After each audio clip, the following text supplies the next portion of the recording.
kagondi katwiti kenalabya akamwana omulenzi erinnya lye sidimanyi naye nga awandiise nti wamma gwe bba wange gwe bba wange gundi yabadde Rickman. Oh my, yani oyo simanyi. Rickman muyimbi yadde agamba Shira, you are my husband, my manager, my everything. Chikafuwe ekyo kyamutawaana nnyo wakika kyoyo. Oh, it's just acronyms like street. No. Acronym ebyo bikanga ebyolusaagiriro biba birina society implication. Tuyinza kufulumya kigambo bwe kitonga gwe musajja. Ekyo kibeerawo ku baana abataasomesebwa. Abaana abataweebwa mwaganya kuyiga kubeera musajja. Omulenzi ataweebwa mwaganya kuyiga kubeera musajja. Era ekyo kye kireeta olutalo lwe tutandise okulwana kati olwa DNA. Lutandika eno nti omwana omulenzi takyalina bwogerero mu relationship. Edda omulenzi yakwana omuwala. Omulenzi yayogereza omuwala. Omulenzi olina okubeera n'embavu n'amaanyi agagamba nti nandyagadde mbeere mukwano gwo. Tudde omuwala yafuutuka eri n'agamba omulenzi nti gwe nkwagala. That is okwo kukyusakyusibwa.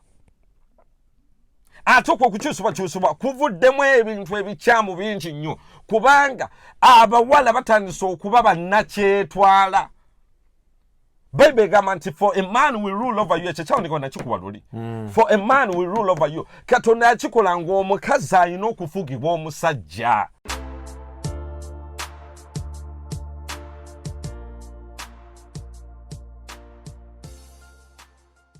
Abantu b'Ebungereza, United Kingdom mwe ngamba mukulika okufuna King Charles III. Kakati no Birmingham Investment Expo etuuse omwoleso ogugenda okukwata ku byobulamu health, okukwata ku real estate ebya amayumba n'amataka, ogugenda okukwata ku byobulimi gutuuse mu Birmingham era tubeesunze. Bw'obanga oli muntu ali mu UK oyingirira bwerere naye bw'oba oyagala okugenda ku ddina ojja kusasulayo pound 5 gokka olaba muyimbi oba abayimbi obeere ne mu mwoleso.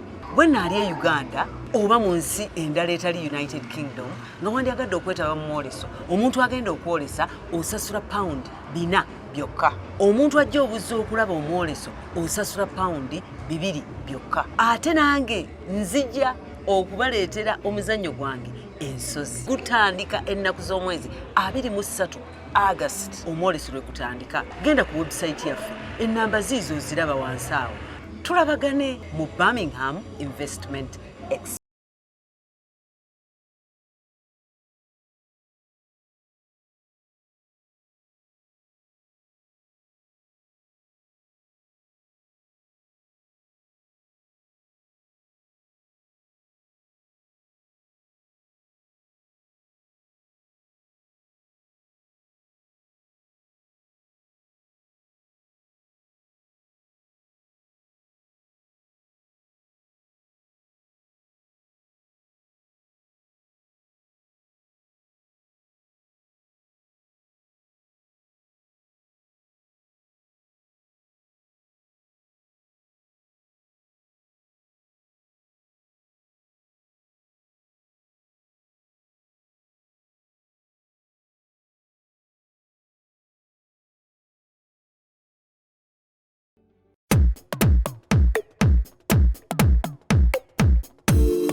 Yep.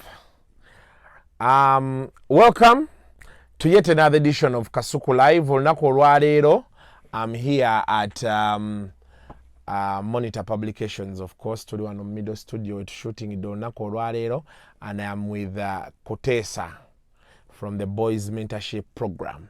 Of course, yakatonya from the Netherlands, right? I saw you. Yeah, nengamba baba. Ekintu okikubye. Aba Uganda Tourism Board kansuubire omusajja ono mugenda muleeta on board nga ambassador. But can you do those things? Ku bintu by'olimu n'obudde bwo.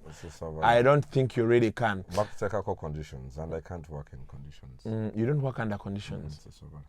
Kujja nga nzazi settings. So kobuuze kuba tulaba n'atuwuliriza. Mwebale kulaba Kasuku live.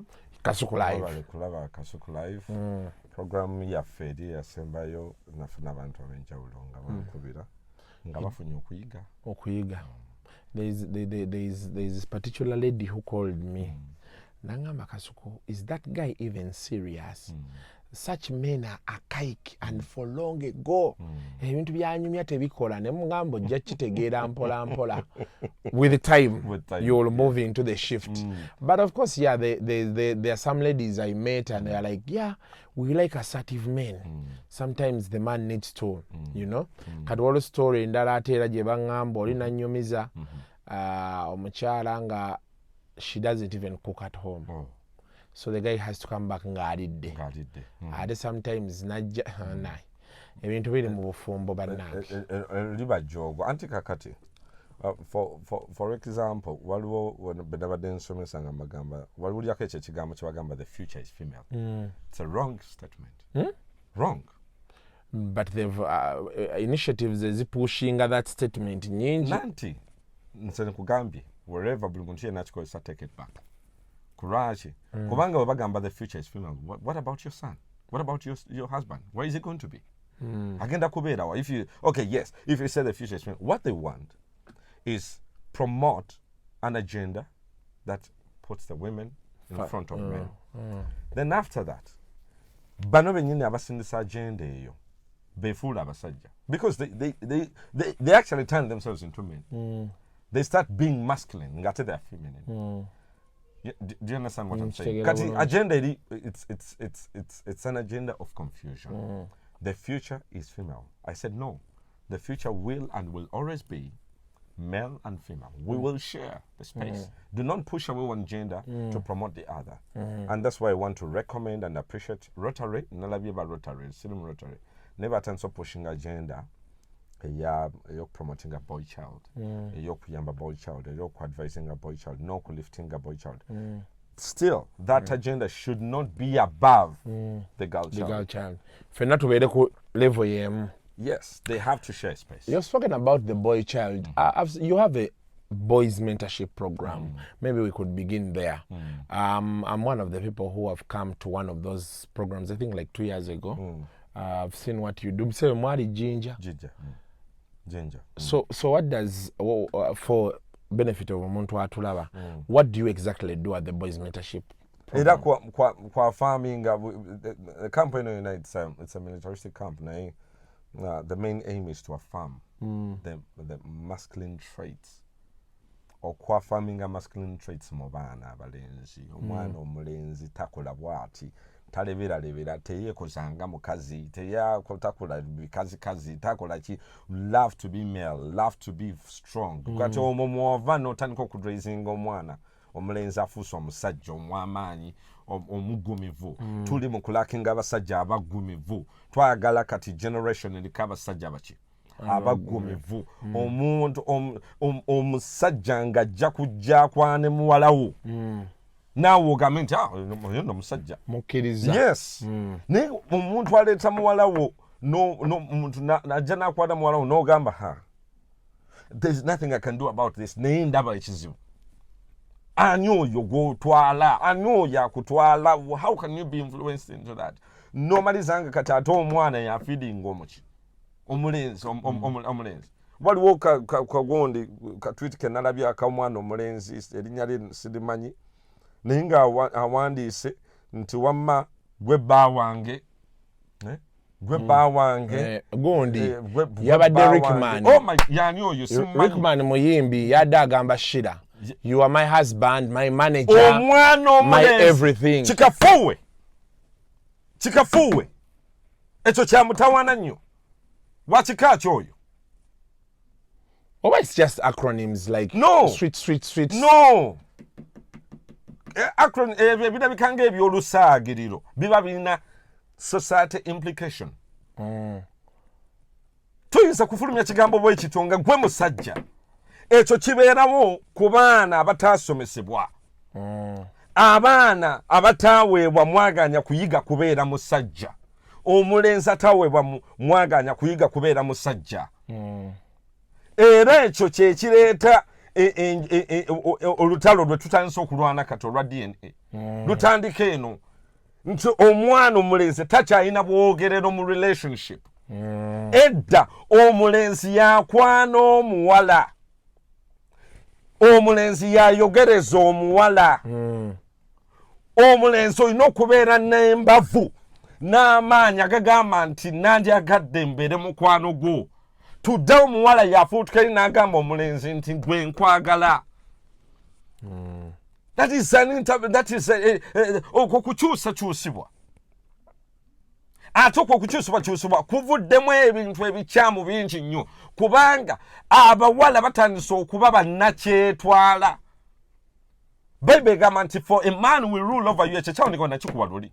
For a man will rule over you. Katonda yakikola ng'omukazi alina okufugibwa omusajja. Omukazi kasita tafugibwa musajja, omukazi n'amaliza nga yafuga omusajja, waliwo embirigo. Bye bizibu bye tulimu kati. Bingi nnyo kati omwana ofulumya ekigambo bwe kityo. Nawulidde ensonyi. Ogamba otya omwana omuwala nti gwe bba wange ndiisanga bw'oyagala. Waki? Kubanga talina maanyi geekolera, talina maanyi geeyimirizaawo, talina maanyi geeyimirizaawo ye nga ye tasobola kuyimirira ng'omuwala ono taliiwo. Kitegeeza omuwala ono ne bw'akola obugwenyufu obuddudde butya tasobola mugambako kigambo. In the same vein ne wabeerawo era n'omuntu omulala, was it in the US? Bamuyita Palma, something like that. Naye agenda nga n'atandika okwekola obusolosolo. Bw'agenda neyekolookola obusolosolo, baawe n'afubutukayo n'akangabirisa n'amugamba nti gwe tosobola kwambala bw'otyo mu bantu. Sisobola kikkiriza. Abantu ne batandika nti ate yakuliisa. Yes. Yakunywesa okompulinyinga otya. Yes, gwamusinga naye ate naye mutuufu. Gwamusinga kubanga si ye yawasa omuwala. Oba bamuyita keke. Si ye yawasa omuwala. Buli muntu ajja yenna njagala omuntu yenna yina omwana omulenzi alaba leero akatambi kano. Njagala ayige okutegeera nti Katonda yakola omusajja ng'olina okufuga omukazi. Era ne munda mw'omukazi bakyagala okufugibwa. Yes, kye basuubira. It is expected. It is expected. Era omukazi abeerawo nga kulinda. Why is he not saying anything? Why is he's not assertive? Nse njagala abeera assertive. Why am I not seeing him saying anything? Omulembe kati gwe tulimu guno gutandise okufuukuuka. Abasajja batandise okubeera silent. When the man becomes silent, a generation has gone dull. Because ajja kubeera makana tasobola gamba ku baana. That's why you are hearing a lot of mothers. Hagamba nti tadi wali naye talina kyasobola kukola. Abaana abatunuulira butunuulizi. Yes, kiki kyabayogera nga gwamuliisa. Kiki kyabayogera nga omufudde omukyala. Ali mu supermarket agula pampa, ali mu kuwoza buugi bw'abaana, waakuma essigiri. Omusajja teyali mente kukola kukuma sigiri. Haguze obuti buno obukubisa sigiri, babayita obuti buno obukubisa sigiri. Amulaba ali mu kafuuyirira, akoleza, abugumya obuugi. Omuntu ayindwadde ali mu kuba bulooka. Olwo omukazi ali ku mulimu. Ye ali ku mulimu alagira bulagizi dadi kozesa nywanteera ey'okubiri. Bwamuyita dadi. Yes, anti kati omulembe guno omugwenyufu kati bo bagamba that is a helping husband. That is a helping husband. Oh my God, that's a kind of... But a woman, kino njagala okijje ku nze. A woman was never meant to dominate a man. Era kirabika ng'ekiyinza omunyumira leero. Naye obudde butuuka n'akikoowa. Omusajja. Omukazi. Obudde butuuka n'akikoowa. Kirabika ng'ekimunyumira kubanga she's the one calling the shots. She's the one distributing the money. She's the one who has a bigger job. And then the man is docile. but sooner or later kiba kijja mutamu omukazi kuba nti era atandika okomplaininga nti munange ebyewaka byonna binanza bikula abakazi balinamu eyo embeera nti eventually abeera ayagala omumuwa. Yes, tewali mukazi ku nsi yatondebwa kuwa, taliyo omukyala yenna yatondebwa kuweebwa. Ne waba alina ayagala 15,000, ne waba nga alina million 2 ayagala 15,000. Ate tewali musajja ku nsi yatondebwa kuweebwa, tekiriyo. Ayina okukola omusajja ebyawandiikibwa biri clear. You know, for me, I don't talk fallacies, I talk realities. bamga you have to work with your hands. Yes, ofune ekyokulya. yes, you will work. Naye abasajja basanga ayita mami n'omugamba maama oyo naye mukyala wange naye ye mami. Obunafu Mami. kyekiri kyenkugambye, obunafu. The new world order is putting the men below the women. The women. Nakikusomesa luli. Is putting the women above the men. Now, in the process of putting men below, ne batandika okubeera numb and silent. Kakati ogumuli ku mulimu gwe tulina is to be able to create affirming and assertive men. Era ojja okwezula nga abakazi abasinga bw'abanga yafuga ewaka ajja kufunayo omuntu amukwana nga yamufuga. Takitegedde. Nkitegedde. Bw'abanga eno yafuga ayagalayo ko oli anaamufuga. Anamugamba nti enviiri zijjeeyo. So nga muwadde emitwalo egyo esatu enviiri tezikunyumidde zijjeeyo. Nagamba why Dickson, why? Nze no zijjeeyo. Nazijjayo nga gwali ewaka tolina kyosobola kwogera. I don't like the hair. N'omusajja yenna ali ewaka ng'afugibwa ajja kunoonyaayo gw'anaafuga. Kyekyo waakyo olaba batayiza maids kubanga yasobola omufukaamirira n'amuyita daddy.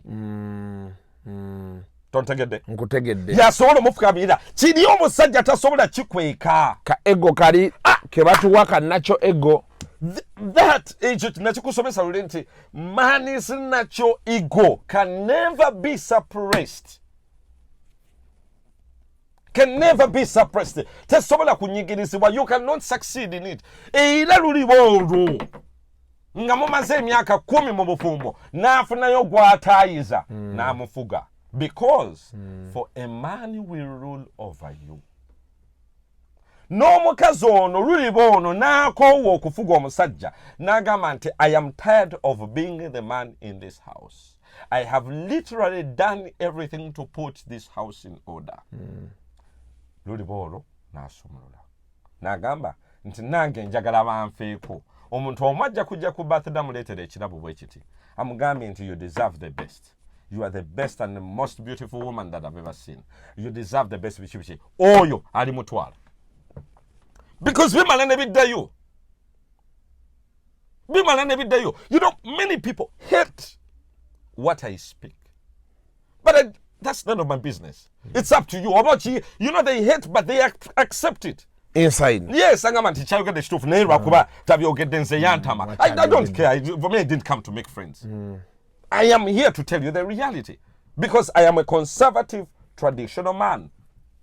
I am not a modern man. I hate and I come against every notion of modernity in man. I come against that. Omusajja olina okubeera n'embavu.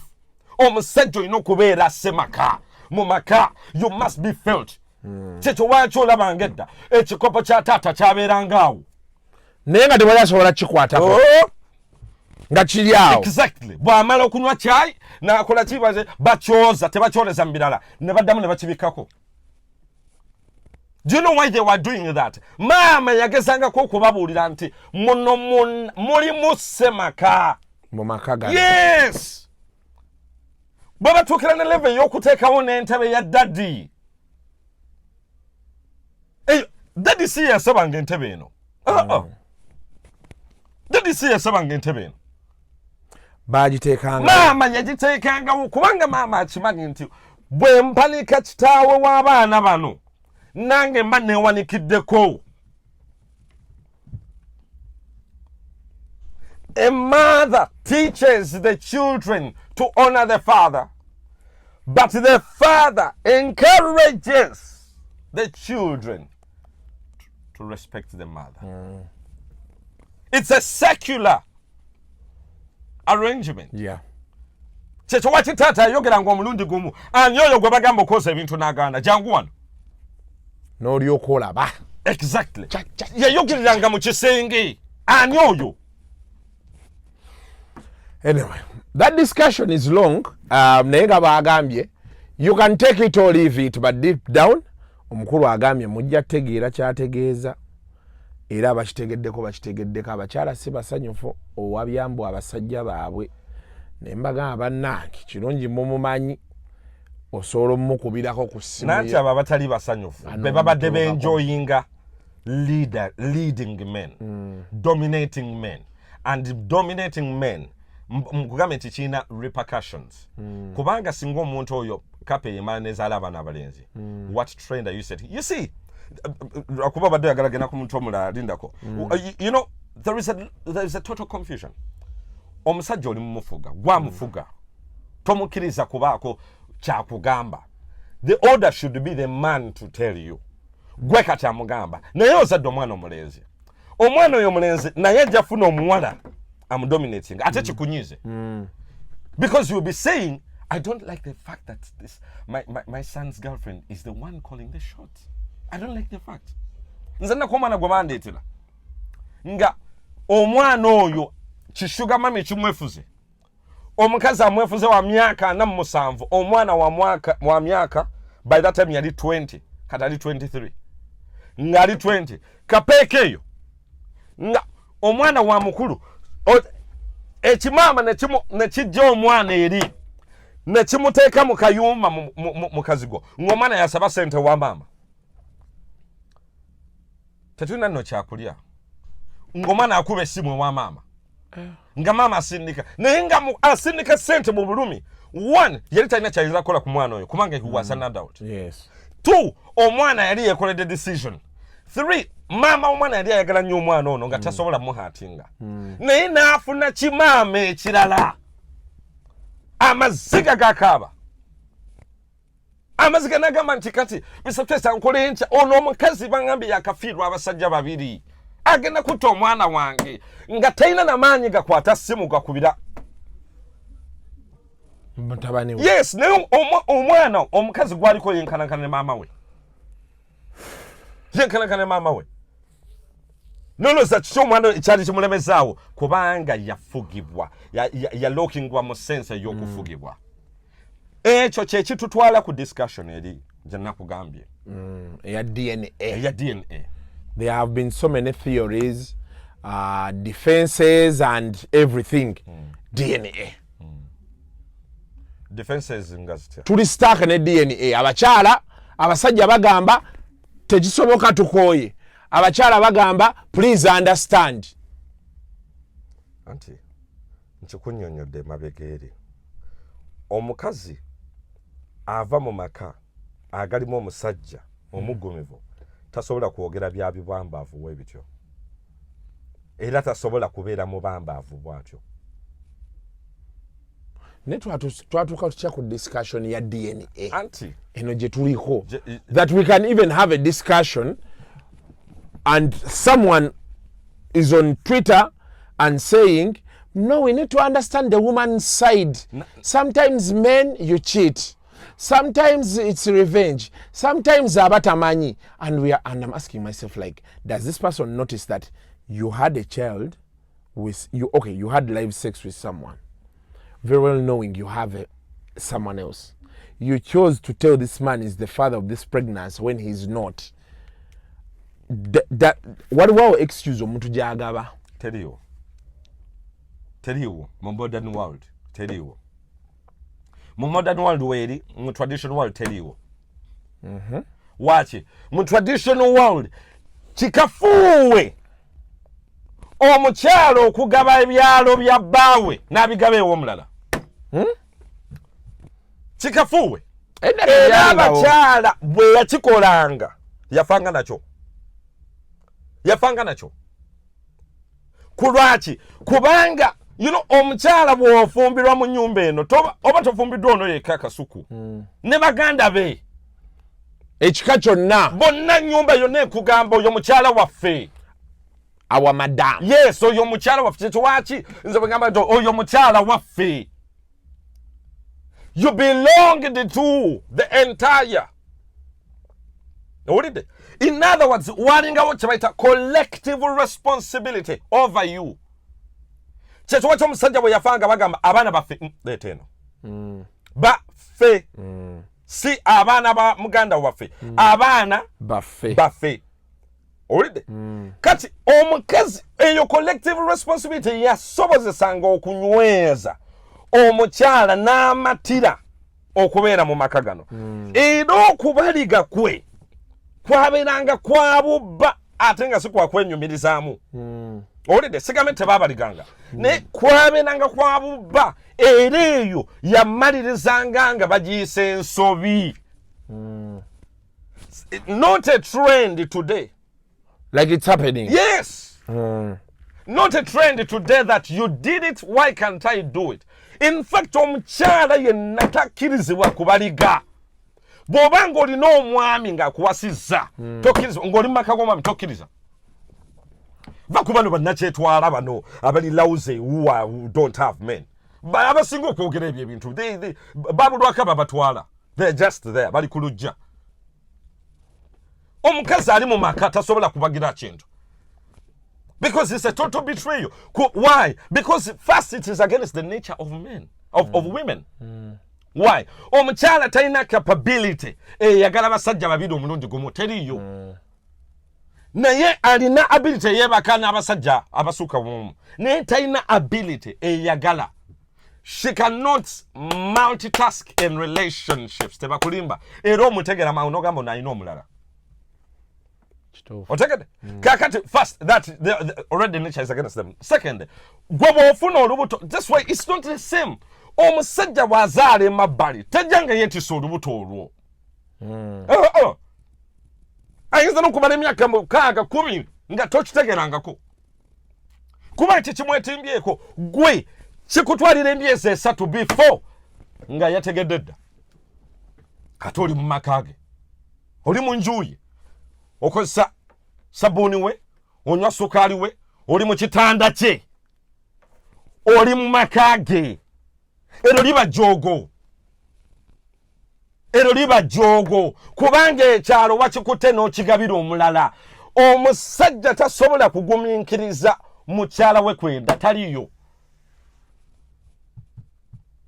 tekiriyo omusajja tasobola gabana mukazi agamba nti nodda nvuddewo that is in the nature of men okiwulidde naye ate not to say it is okay but naye ate abakyala asobola okugumiikiriza bbaawe ng'alina omukazi omulala awe batagenda kukkiriziganyiza naawe no I'm not asking for permission I think you get me wrong n'abalala bonna I am not here to convince I am here to teach to state facts as is nze siva gyonna gye nvudde kujja mbeebuuzeeko no I don't do that I don't have that time bwe mba nina abantu benja okwebuzaako I have them but I come here to be able to teach it's up to you take it or leave it omukyala yenna tebali abasiraamu gye bali kati gwe bakyala bameka abasiraamu b'omanyi ng'alina abasajja 2 oba 3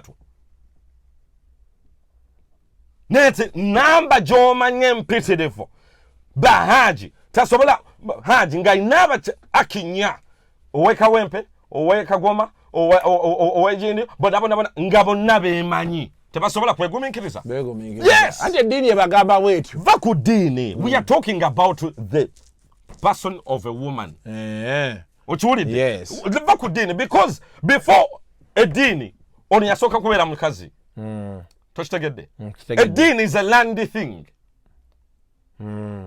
bakuyigiriza eddiini okiyiga okula kyeyongereza ku nature yo nature yesooka yes religion nedda yes it's a land thing owulidde kakati kikuyambako naye kikuyambako katono here we are talking about the nature of men and the nature of women kati gwe bw'okwata n'ogamba nti olw'okuba bba wange akitinze nange kaŋŋende ngaba ebyalo bye eri omulala ojja kuba weebitrayinze wekka fast kuba olwo olubuto tosobola ddukuza ng'omwami tategedde era abantu abasinga okuwagira obubuyabuya bwe buti in most cases babeera balina notion gye bamisinga ey'obutategeera okumanya bayinza okuba bamanyi naye okutegeera waliwo ekibuuzo bintu bibiri byanjawulo okiwulidde okumanya yes okutegeera yes omuntu ayinza okuba nga amanyi naye ng'okutegeera kwe kutambula mpola processing that information okugitegeera nagamba nti okay nkitegedde kino nkitegedde nga kitwala obudde kiyinza okutwala wiiki n'emwezi n'emyaka nga takitegeranga oluusi okutegeera kwakyo nga kisoose mutuukako yes nga kisoose mutuukako n'akitegeera kakati okuddayo wano ku DNA discussion eno teyakolebwanga edda eya DNA kubanga bamanyanga nti singa nzaana omwana nga si wa mu lujja luno bajja kuntegeera DNA esalingayo okuva edda omwana omuzaala ne bamutwala ne bamukebera basenga that is a common thing ate in most cases 98% they were right 98% they were right ekyokubiri wabeerangawo ne DNA eyokubiri mukufa kwa Semaka mukufa kwa Semaka baakwatanga ebirira byonna eby'abaana ne babisuula mu kita ky'omwenge ekirira ekikomyewo kungulu oyo mwana si wa lujja nga bamugjamu totawaana maama wo ng'aswala yes all the tribes ebika byaffe byonna ne traditions zonna wano ze tuyina mu Uganda zalinga zirina a way of doing their DNA abateeso balina they have a way of doing their DNA abacholi they have got a way of doing their DNA in most cases it might not be the accepted one but it was effective for their time. Why? That the mere fact that there was DNA then, that tells you that there was infidelity in women then. Yeah. It's not just today. Yeah. The mere fact nti walingawo abantu abawagika abaana kati omuntu yenna in fact naffe omusango gutusingiramuuko wa nti today bwe tutandika ozaala abaana tetwagala kuba making a part of ebika okitegedde everyone wants to start their own family lineage. Yeah. Kati bobanga you want to start some of these privileges ozimisinga atenga zino families greater families enene oba nyumba enene zezi holding women accountable for their actions in case you are not here. Now when a woman senses that you are just on the island alone, she can take advantage of you kubachi toyina basobola kuyambako kuogera kyetu wachi bozaala omwana omuwala gwozaddemu omwana n'amugaanira your sister can speak a much more stronger voice to that girl n'akuwa omwana kubanga general authority senga wa mwana yes a general authority kyewa kibasenga baatiibwanga baweebwanga ekitiibwa a general authority n'akugamba kuba ono mukazi na mukazi naye tazina mukazi na nti just mukazi na mukazi no ajjidde mu kifaananyi kya bbaawo omwana oyo tomukola bwoti a lot of abakyala kati abalina abaana nga tebakyalina baabwe they kept in touch they still keep in touch ne ba in-laws baabwe ne basenga b'abaana because they hold them accountable. It is a woman on a woman. Yeah.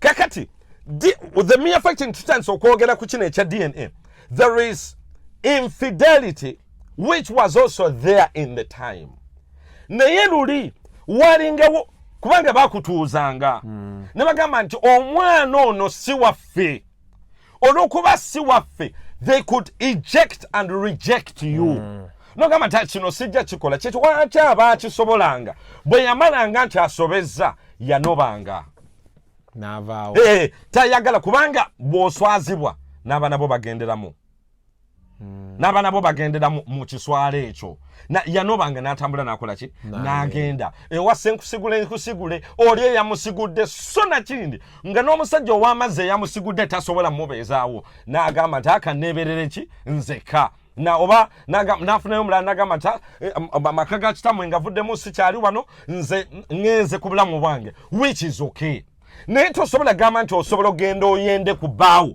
ofune omwana olubuto ojje olukuze okkirize bbaawo alukulirize ekyo kikafuwe ogwo musaayi muboole sigwa nnyumba eyo gukontana kyekyo waaki balwanagana ne kitaabwe balwanagana a lot of these things that we're dealing with balwanagana musajja omwana n'ava eri n'avuma kitaawe n'amugamba daddy I will kill you ye yamukuza naye ogwo si musaayi gwe. That's why I'm advising abasajja bonna ng'owulira olinamu abaana ng'omwana akontana nnyo naawe ayawukana nnyo n'abalala go and do it in here ayinza okuba nga si wo ng'omwana bakuba wa Major General nga si omusaayi gwo guli kijento guli kind gwa kisumba kyokka olinamuko. Go and do the DNA. There's no harm about that. So for you, a firm believer that the DNA should be done the moment you see things you don't understand. It must be done. Yes. Siwawo. Mutufa, I agree with him. Siwawo. This DNA is to save the children. Because you are trying to put different blood together to coexist it. Mwabo oluzungu abagamba blood is thicker than water. Why? Watch bagamba ekyo blood is thicker than water. Whether is that bond that holds you together as a family. You do not actually force it. It just comes. This is my brother. Yes. Oh no. Never kuleta n'omusango, never kuleta omulagamba nti. Naye ba ne bino ebagamba mu Bible Cain okukuba ani yakuba Cain yakuba Abel. Oba Cain teyali wa Adam. Kuba okuba otya muganda wo bwotyo tuyinza okuba tuli wano nga Eva ye yasooka ebintu bino nga Cain teyali wa gondi wa Adam nga tuleekaanira bwereere ekintu kyatandika dda terukyalina kyakikolako. Okay, kakati this is what happens mu generation gye tulimu ne mu nga bwe nkugambye wali your first tradition then nozokozako eddiini nebiri ebirala because biri oyiga biyige nobya accepting anogamba I'm going to follow this. You know, this flexible with me I'll take this. But ekimu ku bintu ebisinga okudominating obulamu bwaffe is the tradition. It's the big part of our lives. It determines our identity. To identify yourself as is a very important thing. Can't you demo? Nabala bakitegera. Okwemanya nti gwe gundi. Kyamuwendo nnyo. Era ekintu ekyo tukisagiramu. Era abaana abawala abali mu kulaba akatambi kano bw'obaawo ebintu ebirala bingi nnyo by'otakiriziganya nange it's okay. Naye leero njagala otegeere ate oyige. Tokwatanga omwana n'omuteeka mu kika ky'atavaamu. Tokikolanga. Tokwatanga omwana n'omuteeka mu kika ky'atavaamu. Because you will cry tears. Kulo omwana oyo ojja kaaba amaziga wefuula atakaaba naye olikaaba amaziga. Ekyokubiri tomanyanga nti oli lubuto lwa mwezi gumu n'owa olubuto olw'omusajja omulala alukulirize. Tokikolanga. Era mu mulembe guno mulimu era n'abaana abenda ku lubuto lwalina ali lubuto lwa myezi 2 olubuto olwo n'alugabira mu kibi n'akuliriza olubuto olwo olubuto lwali lwa ssenyonga n'aluwagika mu kibi mu butamanya bwe kubanga naye akola nnyo oluusi tabeerawo n'akkiriza nti olubuto lulwe n'atandika okulwebakako ekyo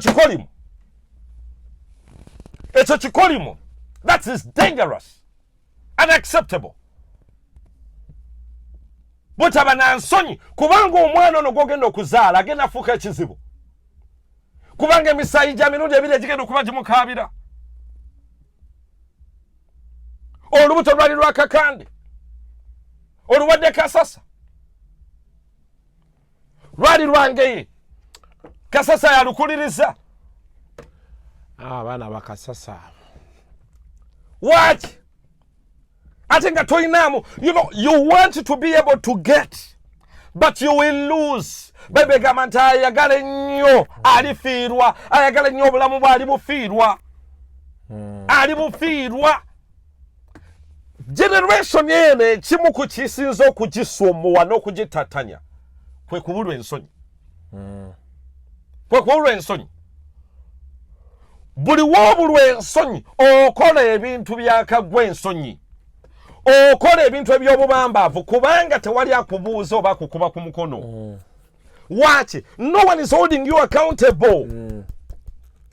In other words, omaliza otomedde onkwata otya olubuto olutali lwa musajja n'olumusiba ate ng'okimanyi buli lunaku akuliriza lubuto olwo yeebaka naawe omwana si wa musaayi ogwo.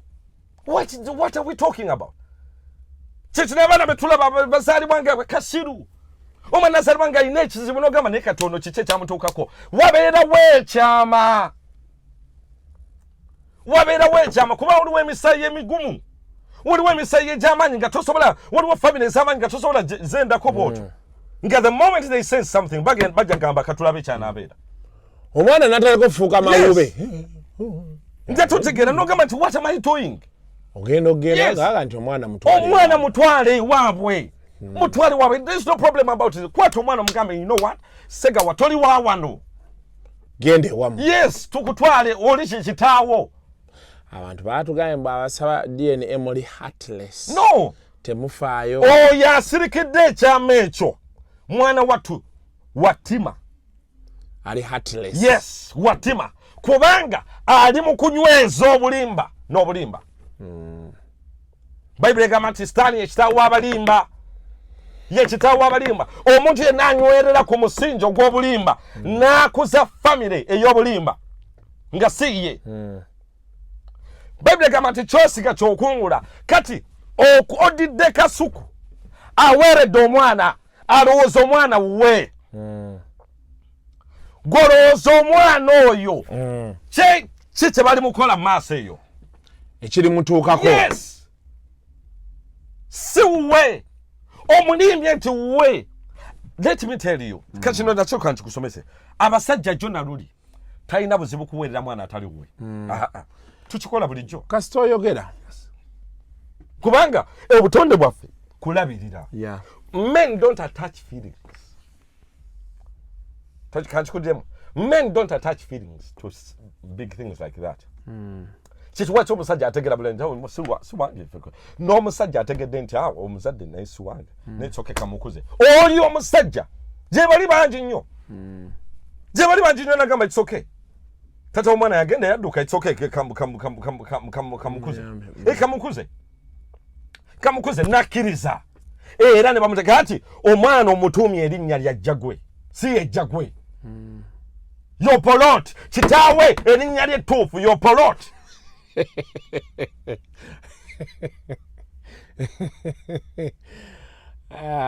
golowooza mu kika ky'Opoloti banaagamba batya Opoloti atuuka agayagala omwana soke yefudde Jagwe eno yefudde ahimbisibwe ne Opoloti where do they meet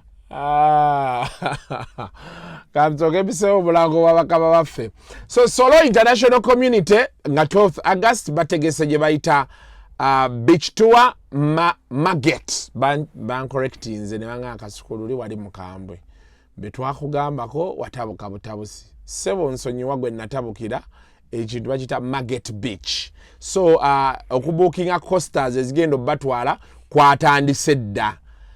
Njagala okwebaza those who are paying and you've watched on this channel, you are paying to go and be at the most talked about UK beach tour.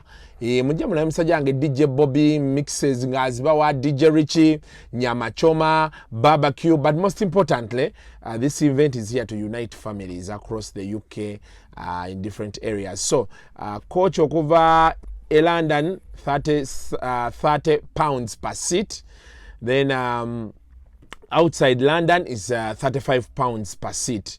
Omwana naye wakusasulira. So mumanye egundi ezo bezinasolo batusa mulemere takajanya munze njavuge motoka yange. But for more of these details 0753 44 64 420. 0753 44 64 420. Nina ne bannaffe aba Kaglare kamalo bajjayo wano bannange mubeereko saagala mugambe nti omusajja waliwo gye tuyise the Global Culture Leaders Congress egenda kubeera wali Calgary, Alberta, Canada, November 1st paka ku November 3rd. Zigenda kubeera $200 to register. Buli lwensoma ebintu bino, you know why I'm reading them. So their offices ziri wali ku Lubaga Road, Access Plaza, just next to Oryx petrol station, ku ground floor, room number 329. Room number 329, Access Plaza. Ojja okubeera ng'obasanga. Twafunye ne namba yaabwe, osobola okuba ng'obakubirako ku 0764 64 2502. Ye 0764 64 2502. Bagita Calgary Global Leaders Conference. Egenda kubeera Canada okuva November 1st paka November 3rd wetujobeera. Otherwise, obulango mubula maaso awo tulina conference endala e Canada, tulina ya UK, tulina ne Miss Uganda Canada. Nayo ejja mu October.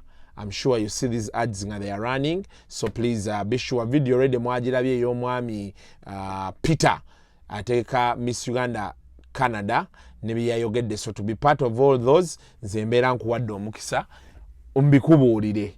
So gwamanyi oba ogenda n'otandika oba n'osigala wano ne tubeera nga tukola ki nga tukwasaganya ekintu bwe tutyo. Nteeseza bubi? Bulungi.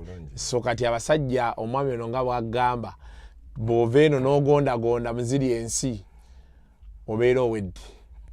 Ojja genda olebera omwana akkubira eddala ekidaala tukusange nga bw'okwata ku ggi olikola bw'oti n'oteekako n'ennyaanya kungulu.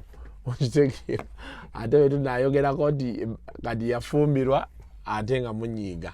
So but yeah, that's like what's up. So those conferences nziranga kwezi ezo muzirabe muziwagire. Nina na musajja wange wa sofa set naye nozanya muyisaawo some other time. Obulango buno bulala bwe mulaba zino logos eziri kuno bakola ebintu ebyenjawulo. Ronnie tulina omukyala waffe oli wa online. Ibana bamuyita batya kamalo mufuna wano katini anyway nyamuyisa mu video eddako akola online trainings Uganda abali ebweru wa Uganda how to access different opportunities and how to make money online. Agamba ye ekintu kye tekiri nti buli kiseera olina onnoonya omulimu wano osobola okubeera ewakaawo oba wootuukidde naye ng'okola ssente. So nja kubeera nga mubeeyongeza kandabe wano Ronnie oba tusobola okumugyayo wuuno wano. Bagita online business mentor. Ali ku +44 79 49 01 1033. You can just WhatsApp her on +44 79 49 01 1033.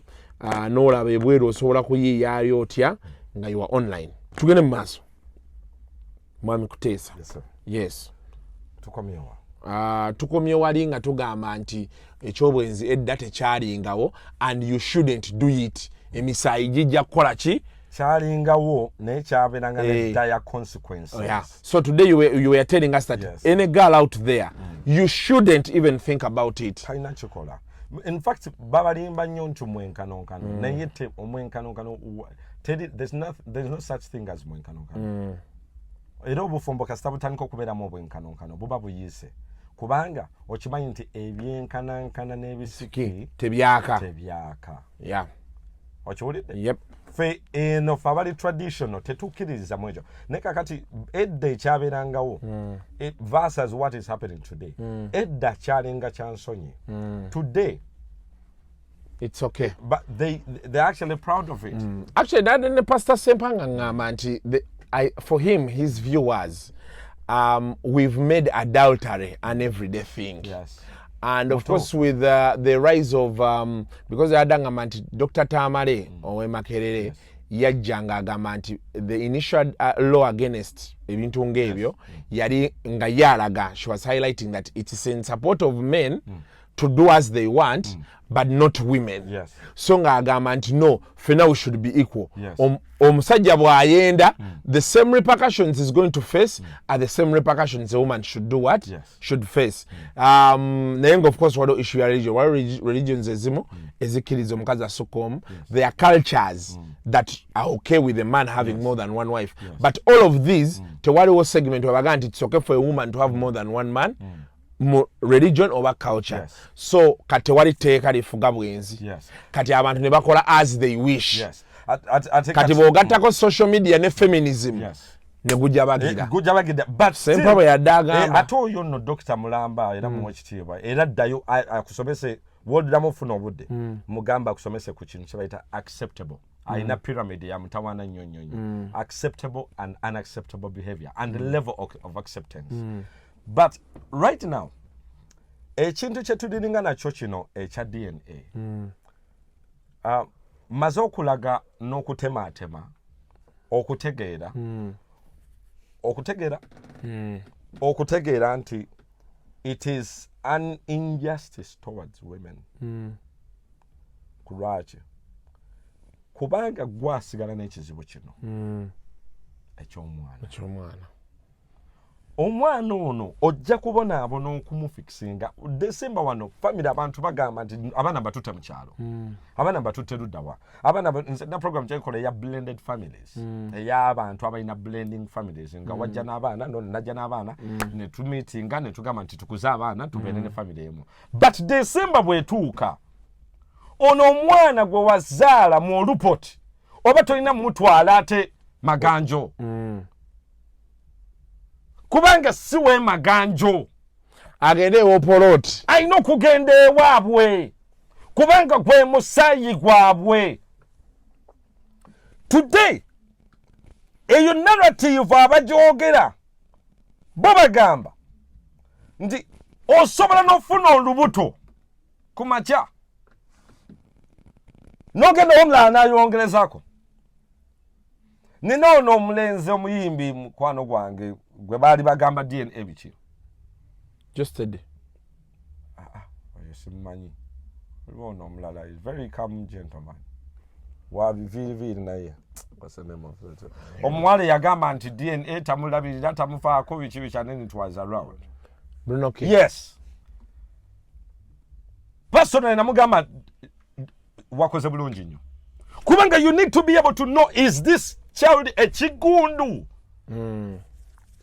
Is this child a chigundu? Edda wabeerangawo dire consequences. Today consequences ezigenze zikendera and they are leading to a lot of acceptable, unacceptable to be acceptable. This is what they're saying. And this is why they keep disagreeing. Omusajja wabage nayenda ku makya nange wakisigenda nenyenda. You cannot do that because it's against your nature as a woman. Era omuntu agezaako kikola abeera malaaya. Kyekyo lwaki omukazi gwe basobola omuyita malaaya naye omusajja tebasobola. Kulwaki? Kubanga mu busajja bwe tasobola kubeera malaaya. Naye gwe oba bakuyita malaaya kubanga weegabira buli omu. omukyala yenna kyekyo waaki njagala nnyo okukubiriza abantu abalaba akatambi kano abakyala b'eggwanga bamaama b'eggwanga bale tuddeyo tusomese abaana abawala meseji zino zitandise okukendeera n'okubulira ddala meseji ezisomesa omuwala okubeera omuwala ow'obuvunaanyizibwa ate omuwala ow'ekitiibwa edda we baasomesanga baagambanga nti weewe ekitiibwa omukazi yenna oba omuwala yenna bamusomesanga okwewa ekitiibwa okuva ku ntuula n'okudda ku njogera n'okudda mu kweyisa omuwala takola bw'atyo omuwala takola bw'ati omuwala tasitama bw'atyo wani gw'owatira emmere ng'ogisitamyemu omuwala takola bw'ati omuwala takola bw'ati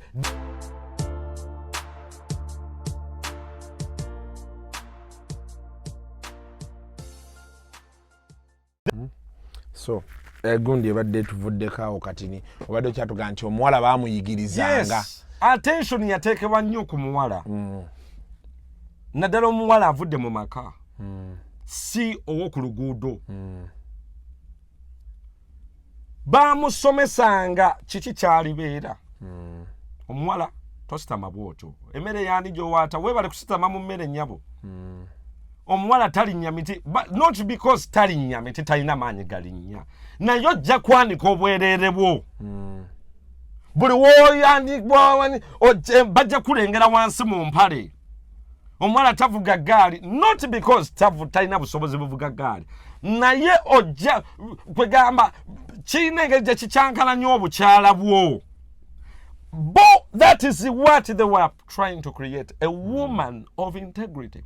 Chechuwachi nino discussion gye tuli mugenda nayo maaso waliwo amaka agatasobola jikiriza kubeerawo kubanga amaka ago galimu abakyala abagunjufu nga tasobola kwegabira musajja asukka omu gye bali abakyala nga they have got an integrity ngagamba nze sisobola kweyamu nkisobola but sikisobola sisobola kweyamulira mukyala musajja asukka omu obwerere bwange tebusobola kulabibwa basajja asukka omu mpulira nga tekijja ne bwabeera nga ebyamaka biganye naki waakiri abeererawo gye bali kubanga yasomesebwa yava mu maka agasomesa empisa ey'obukyala eyo integrity is the most important virtue ku mukyala yenna era muntu again the reason as to why men are advocating for in DNA today is because this rare virtue of integrity atefuse yebbula nnyo mu bawala nti omuwala yeebaka naawe ku makya nga tekozesa kondom n'agenda ku munaana neyeebaka n'omulenzi omulala nga takozesa kondom naye ate ku ssaawa 2 gwayita boyfriend we n'akomawo neyeebaka naye in other words bw'afuna olubuto she is actually not aware of who owns this pregnancy.